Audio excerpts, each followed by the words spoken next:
एक समय की बात है। एक गांव में मोहन नाम का एक नौजवान रहता था। मोहन का शरीर गठीला और बहुत सुंदर था।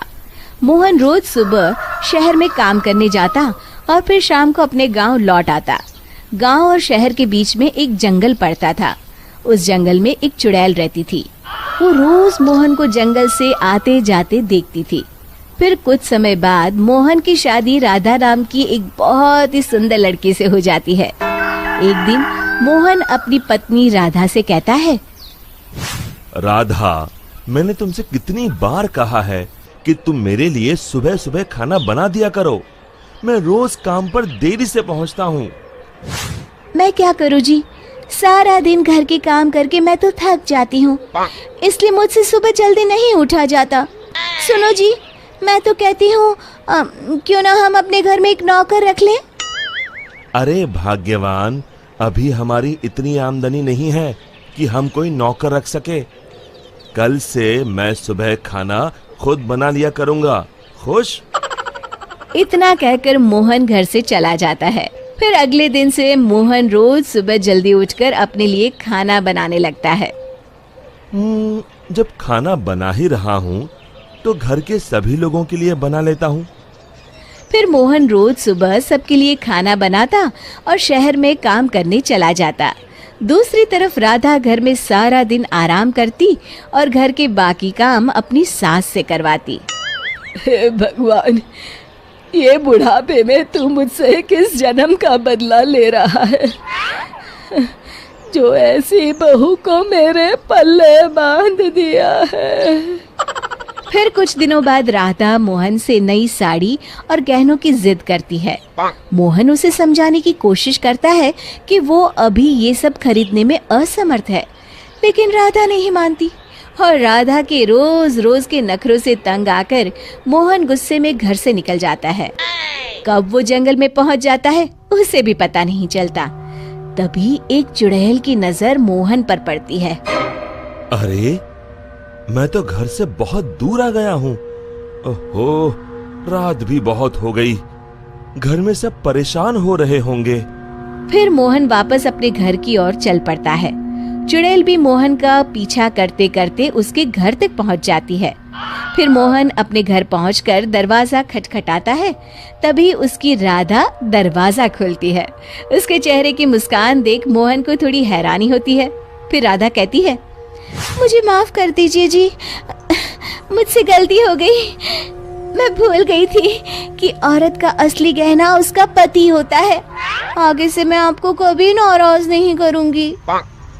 राधा को अपनी गलती का एहसास हो गया है। ये देखकर मोहन उसे माफ कर देता है। फिर अगले दिन से राधा रोज सवेरे उठकर मोहन के लिए खाना पकाती, घर के सारे काम करती, साथ ही साथ अपनी सास ससुर की खूब सेवा करती। अपनी पत्नी में आए इस परिवर्तन को देख मोहन की खुशी का ठिकाना नहीं रहता। एक दिन राधा की सास राधा से कहती है, बहू, आज मैंने घर में हवन रखा है। बाबा जी किसी भी वक्त आते होंगे तो सब तैयारी करके रख दे। जी माँ जी। फिर थोड़ी देर बाद बाबा जी अपने चेले के साथ उनके घर पर आते हैं। अलख निरंजन। आइए आइए बाबा जी, मैं आपका ही इंतजार कर रही थी। फिर बाबा जी हवन की तैयारी शुरू करते हैं और मोहन और राधा को हवन में बैठने के लिए कहते हैं। मोहन तो वहां आकर बैठ जाता है, लेकिन राधा वहां आने से मना कर देती है। तब मोहन राधा से कहता है, अरे भाग्यवान, अचानक तुम्हें क्या हो गया? तभी बाबा जी को राधा पर कुछ संदेह होता है।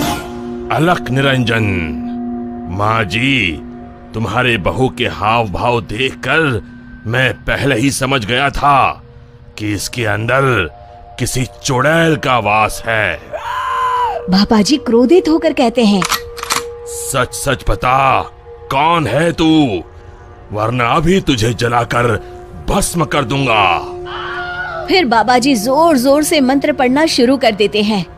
ओम चामुंडाय विच्चाय नमः, ओम चामुंडाय विच्चाय नमः। तभी अचानक राधा की आवाज बदल जाती है और वो बाबा जी को हाथ जोड़कर कहती है, नहीं नहीं, मुझे छोड़ दीजिए। मैं एक चुड़ैल हूँ। मैं रोज मोहन को जंगल से गुजरते हुए देखती थी। मैं मोहन की सुंदरता पर मोहित हो गई थी। फिर मैंने देखा कि राधा मोहन और अपने सास ससुर को दिन रात परेशान करती है। और एक दिन मौका पाकर मैंने राधा के शरीर में प्रवेश कर लिया। मुझे कुछ मत करना, मैं अभी ये घर छोड़कर चली जाती हूँ।